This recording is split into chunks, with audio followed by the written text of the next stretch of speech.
As we drove south out of Raven Creek, we found a motel on the west side and a storage place across the way.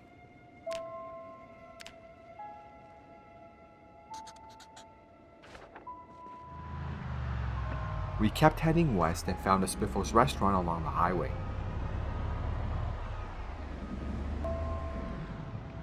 As we continued on, we found the road ahead littered with wrecked cars and a dead end.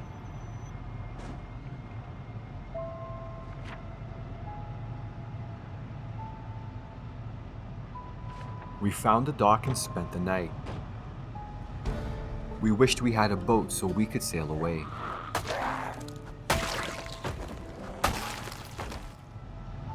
We met Alan the next day as we were leaving. He wished he had a boat as well.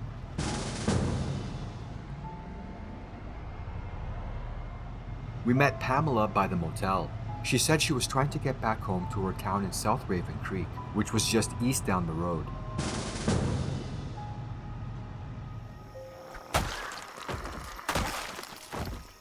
That's where we came across a bridge into the town. It's also when I would make an amazing discovery.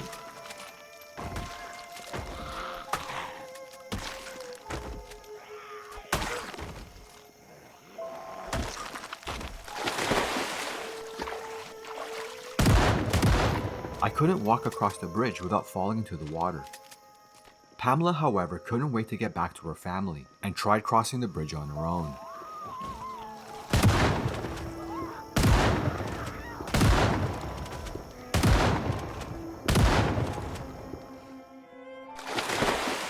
I swam across to the other side, while Patrick and Alan just ran across.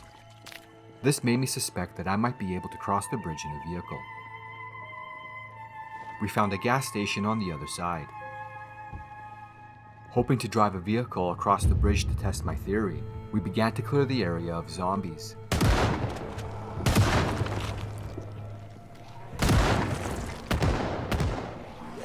Patrick was quickly surrounded and was eaten.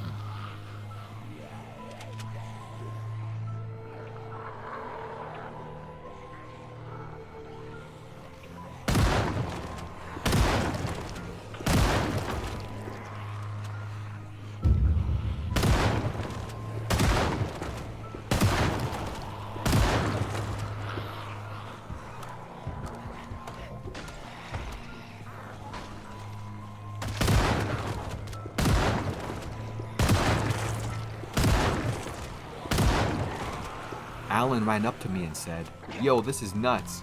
Tell me about it."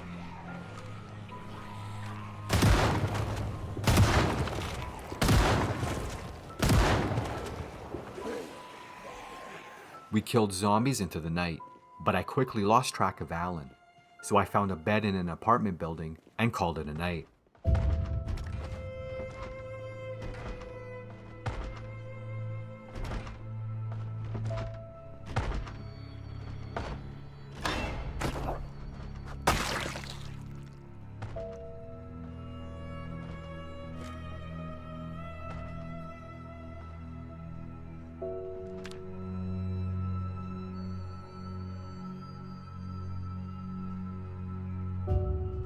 The next day I explored more of the town, which seemed rather pleasant, and made me wish I drove instead. I took the truck parked in front of the shops, and headed for the bridge to test my theory.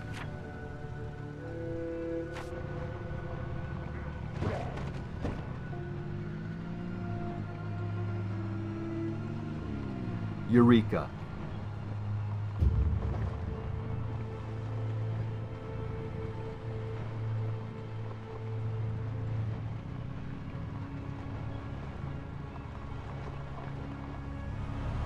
The next day I hit max with the RV as I drove into town. Hey! I'm walking here! I'm walking here!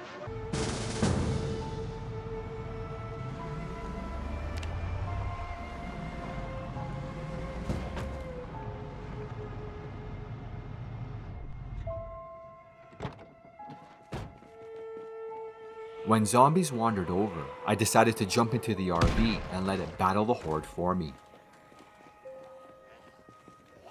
I don't know what happened to Max.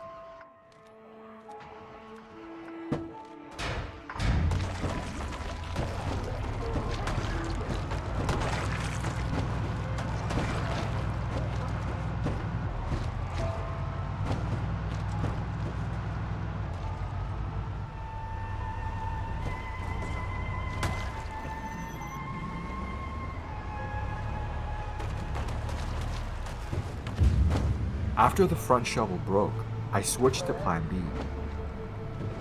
Gather up the zombies and light a bonfire, which leads me to my next tip. When gathering a large group of zombies, it's useful to take beta blockers to prevent you from panicking, which decreases your aim and could cause you to trip and fall.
The next day I met Robbie by Pizza World.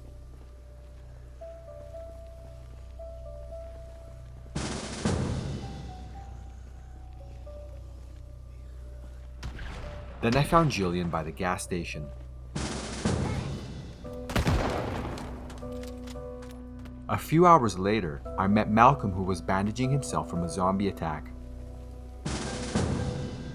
He said he got bit by the zombies and didn't feel well. By the time I looked back, zombie Malcolm was getting to his feet.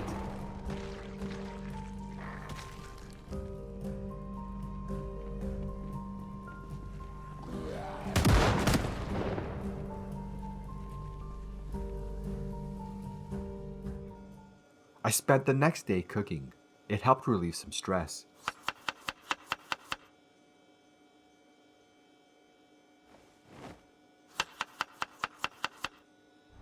The next day we drove around town. That's when we met Alan.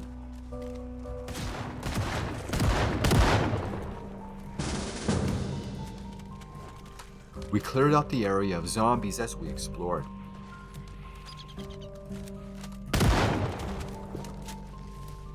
That's when a raider made his way towards us and shot me in the leg.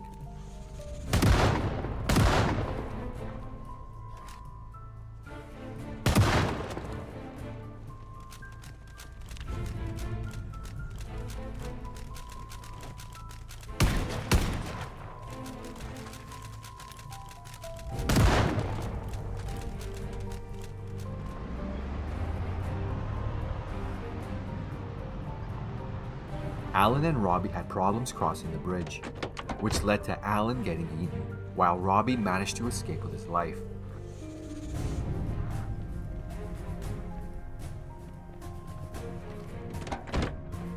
I also started to get better at pushing survivors with my car.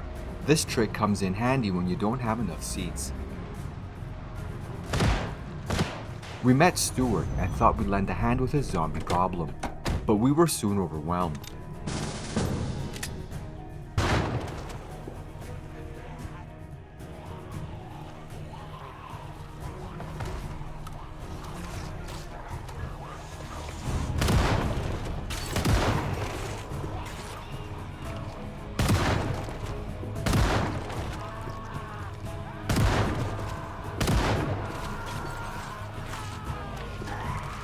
I don't even know what happened to Jillian and Stuart. I met Ruth that night. She says she was trying to find her sister Maureen, who showed up a few moments later. The next day we packed up and left town. We had to drive through Raven Creek in order to get back into the world again.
Fort Redstone was nearby.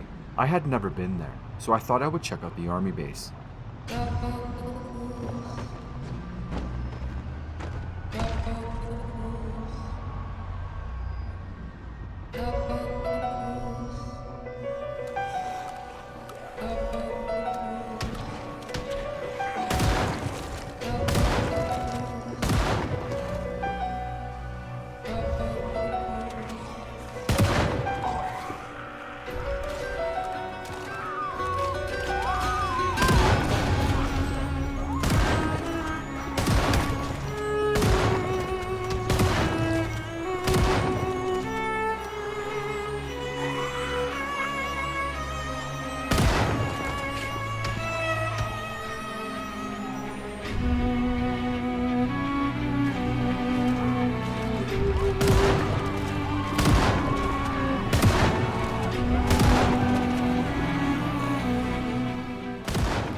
I finally shot Zombie Ruth, but I was running low on shotgun shells.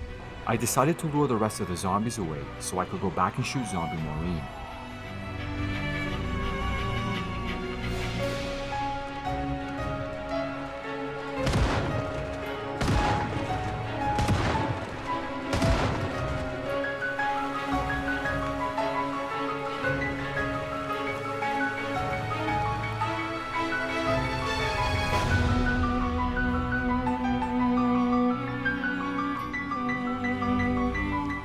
Then I ran into Calum. He was heading straight for the zombie horde I lured into the forest. Then I killed Zombie Maureen.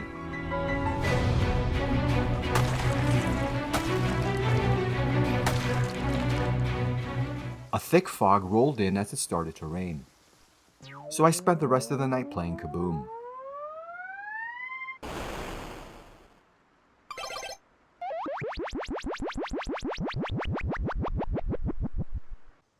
The next day, Calum watched my back as I took the sledgehammer to the main gate.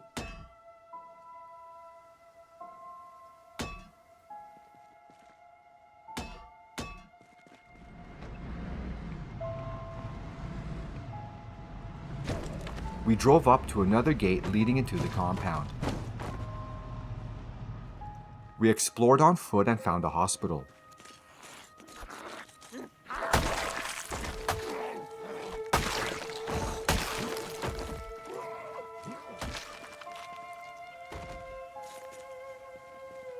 I took the water cooler so I could wash up.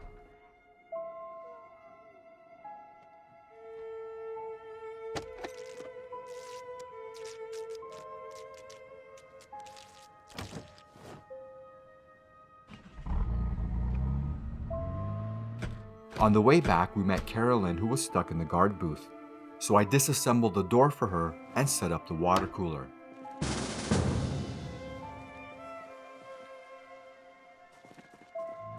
The next day, we explored more of the compound.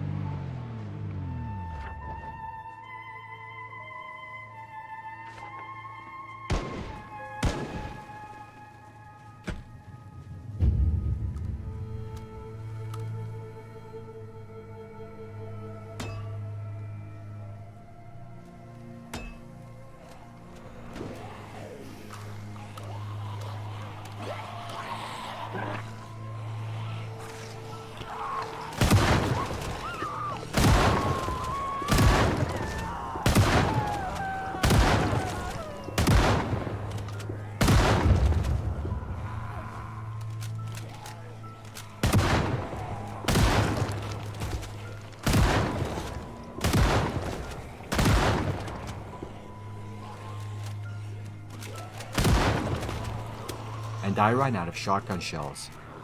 When I broke my machete, I pulled out my ninja sword.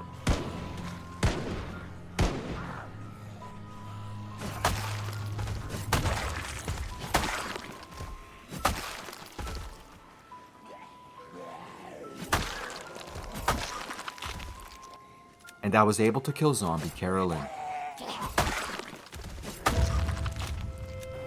Caleb and I explored through the night.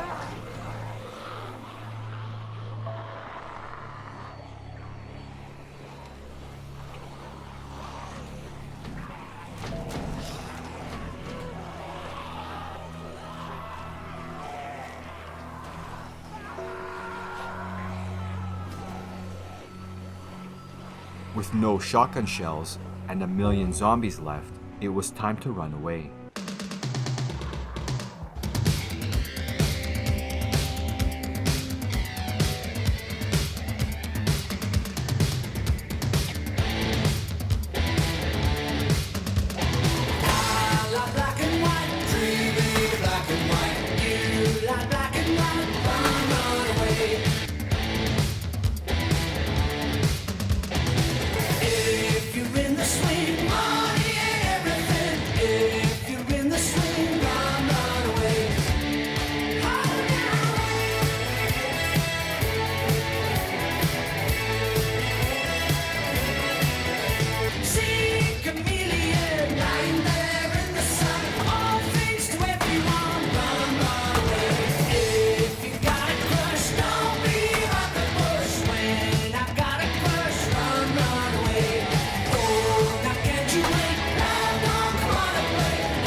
After a good night's sleep, I demolished the gate.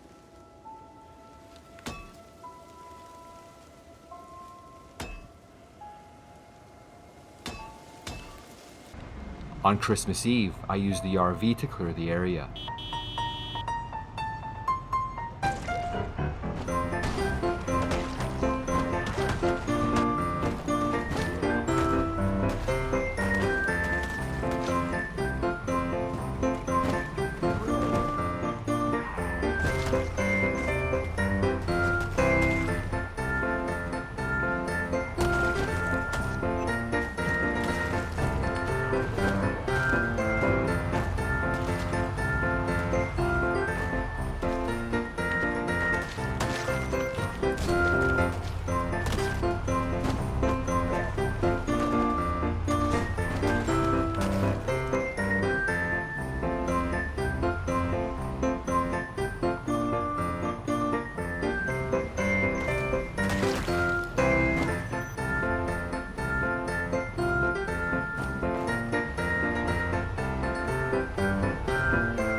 I hope Santa can find me.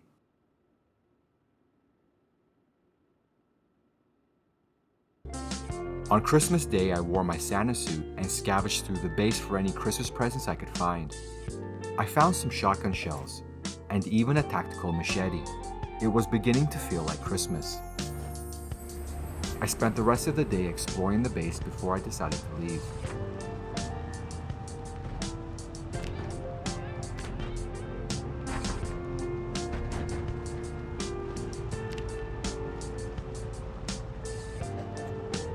That's when I saw a survivor trying to escape a group of zombies.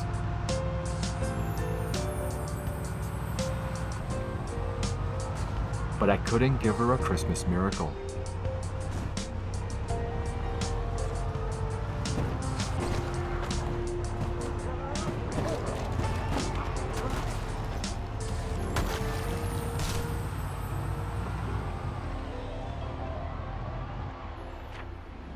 I left Fort Redstone that night and arrived at what I thought was the town of Pitstop, but a survivor I would meet later in Rosewood would tell me this was Grapeseed instead. The next day was Boxing Day, so I decided to light a holiday fire. I led the zombies out of town before I threw my Molotov cocktail. I didn't want to risk the town going up in flames.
I spent the next few days exploring Grapeseed, and I thought I would share another tip.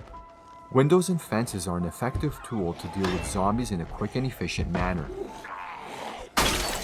Once the zombie climbs through the window or climbs over the fence, they're left prone on the ground. This is your chance to one-shot them.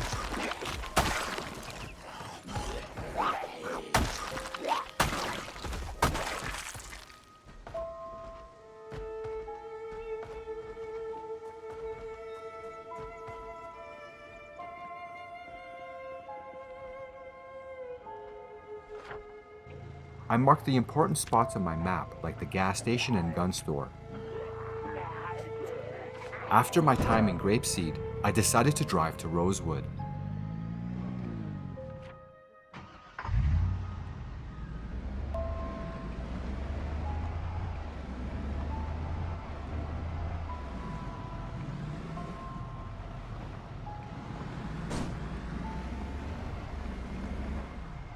I hadn't been here since I was a kid. I noticed the area had been expanded, so I thought I would check out expanded Rosewood first.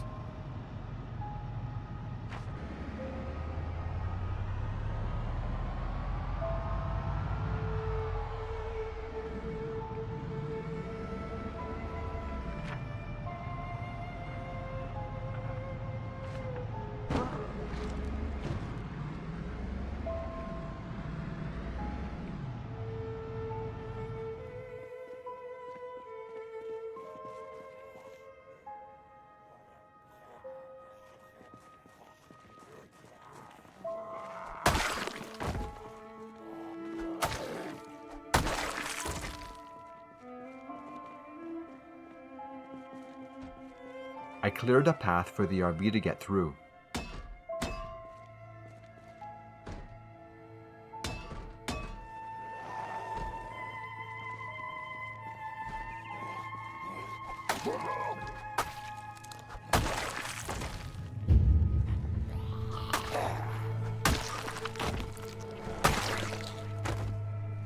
The roads were littered with patient beds and tents, a feeble attempt at trying to stop the zombification.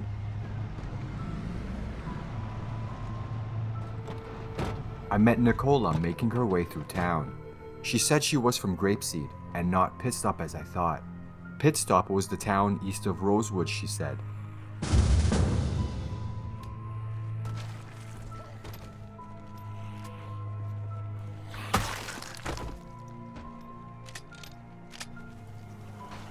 She showed no signs of fear.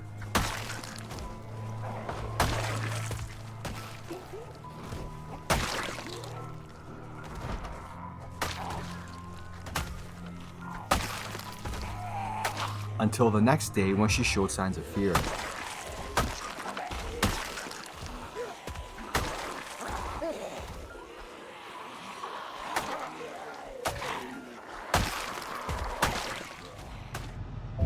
We met Janet in the northwestern part of the expansion.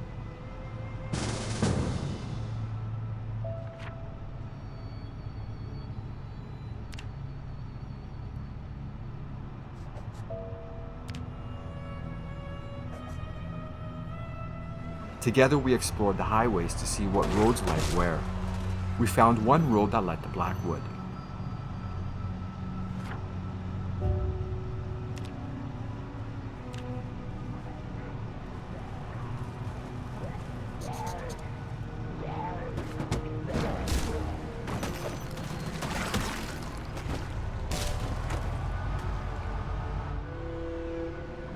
The town was barricaded and surrounded by zombies. Janet said there was a west entrance into town, so we decided to explore the roads as we made our way to Blackwood's western entrance.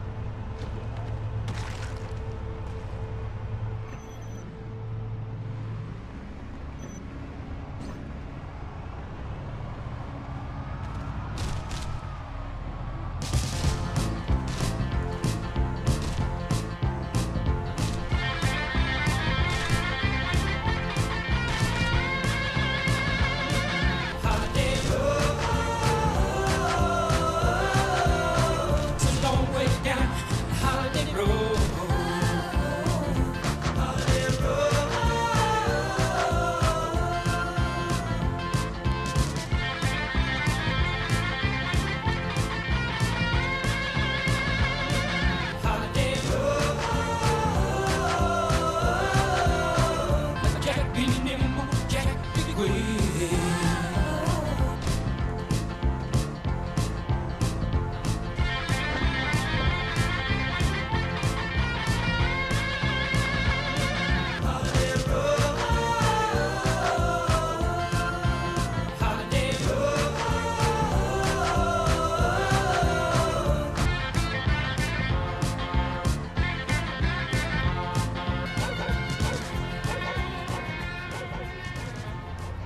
By the time I pulled up to Blackwood, the front shovel on the RV had broken.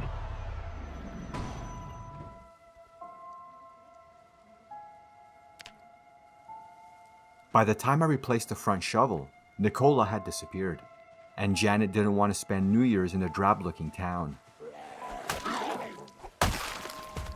So we drove on to the town of Utopia.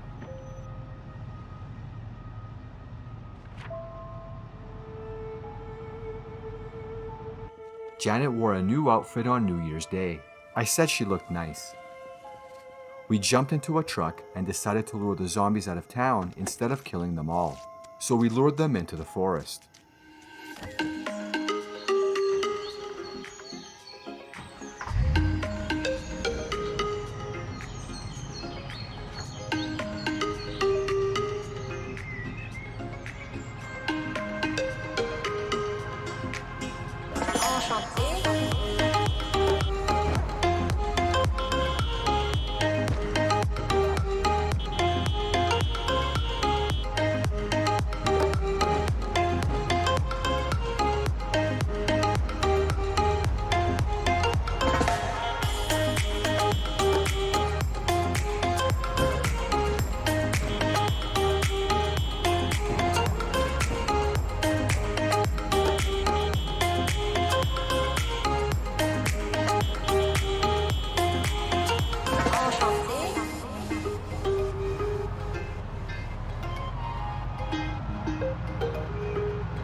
As we explored Utopia, we found a group of raiders. They were a danger to what was left of civilized society. So I lured the rest of the zombies in town over to them to deal with the horde.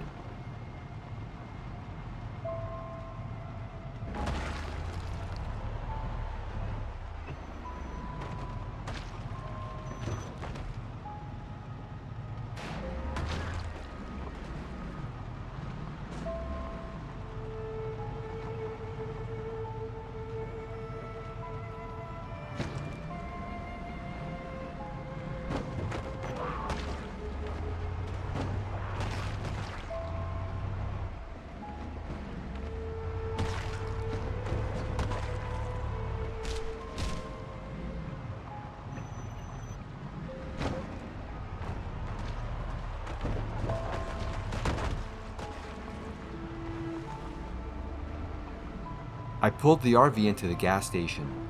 Zombies were still making their way over.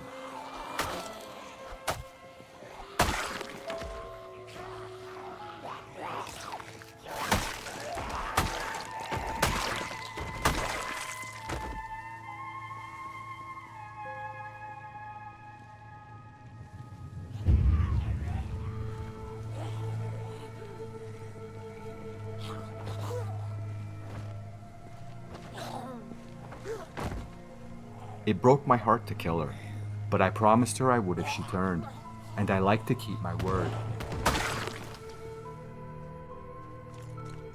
While I was clearing out the gas station, Catherine made her way over. She didn't want to spend New Year's Eve alone.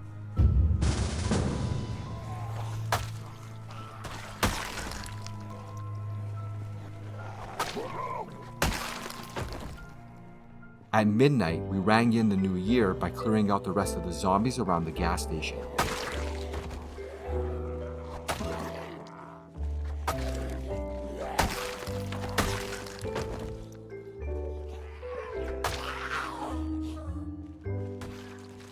On New Year's Day, we got ready to bury Janet. Catherine liked her outfit, so she put it on. I dug Janet's grave while Catherine watched my back.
A few hours later, I finally buried Janet and Catherine.